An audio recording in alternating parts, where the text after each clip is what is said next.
Madame, Monsieur, bonsoir. Merci de nous accueillir chez vous pour ce flash.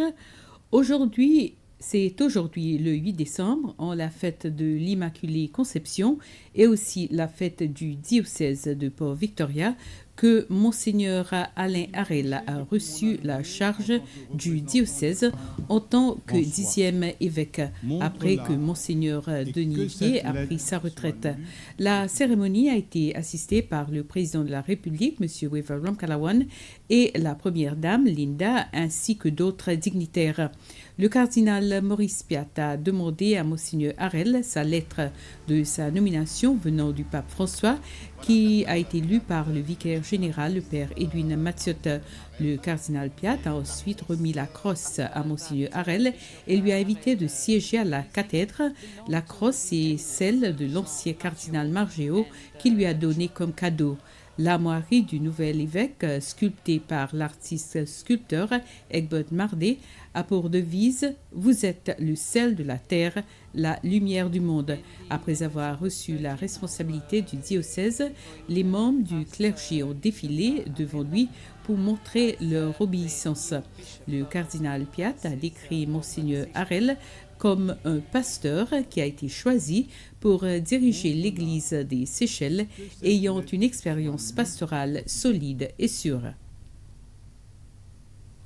Ce qui m'a touché depuis mon arrivée en tant que représentant du Saint-Père dans les églises des îles de l'océan Indien, c'est sa solidité et en même temps son dynamisme et son engagement pour rendre la pastorale toujours plus adéquate aux besoins de notre temps qui voit une société en constante transformation. J'ai perçu en son Excellence Monseigneur Harel un pasteur qui a assumé la conception d'église du pape François, c'est-à-dire une église en sortie, une église qui n'est pas renfermée sur elle-même ni rigide et qui dialogue avec tous, une église comme un hôpital de campagne pour adoucir les blessures et donner espérance à son peuple.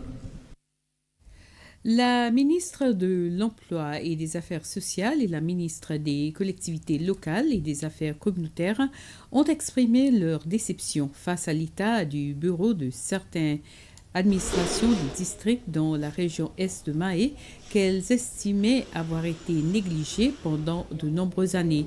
Les ministres Patricia Francourt et Rosemary Waro ont pris la parole après leur visite au bureau du district d'Anse Royal, au Cap, Anse-au-Pin, Pointe-la-Rue et Cascade. Ce fut le début d'une série de visites dans les bureaux de l'administration des districts du pays pour évaluer également les services offerts. Kelly Mary Annette a été couronnée Miss Seychelles 2020. Shannon Henry est la première princesse et Elsia Françoise a été couronnée la deuxième princesse. Les candidats ont été préparés sur une période de 11 mois par l'association Beauty Empowerment Seychelles. Miss Seychelles 2020-2021, Kelly Mary Annette, se préparera à participer au concours international. 3 étudiants ont obtenu leur licence grâce à une graduation virtuelle. Il s'agissait d'étudiants qui étudiaient le leadership et la gestion de l'éducation à l'Université du Botswana. Andy Morel, Angela Valmont et Elvis Alphonse sont les récipients de la licence. Avec la peur croissante du Covid-19, plus tôt cette année, ces 3 étudiants ont décidé de retourner aux Seychelles pour terminer leur cours. C'est au bureau de l'ANHRD, entre amis et avec le PDG de ANHRD, Nadia Loricourt, que les diplômés ont assisté à la cérémonie. C'est la fin de ce flash. Prenez soin de vous et bonne soirée.